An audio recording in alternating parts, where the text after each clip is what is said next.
అమ్మమ్మా ఆ? నీ బిల్ ఎంత అయింది? 940 రూపాయలు. అంటే డిస్కౌంట్ లేనట్టేగా? అంతేగా మరి.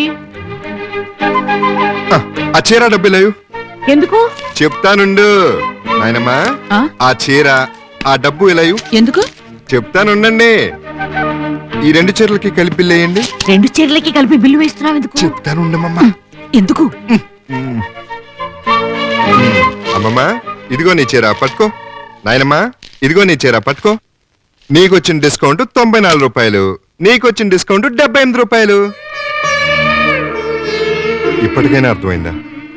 మీరిద్దరూ విడివిడిగా చీరలు కొంటే ఎంత నష్టపోయేవారు? కలిసి కొన్న చీరలకి ఎంత లాభం ఉంటే, జీవితాంతం మీరిద్దరూ కలిసి ఉంటే ఇంకెంత లాభమో ఒక్కసారి ఆలోచించండి. చీరలు మార్చుకోండి. ఆ? మీకే చెప్పేది. మీకు ఇచ్చేటప్పుడే నేను మార్చి ఇచ్చాను. ఎవరి చీరలు వాళ్ళు కావాలంటే మార్చుకోండి, లేదంటే మీ ఇష్టం.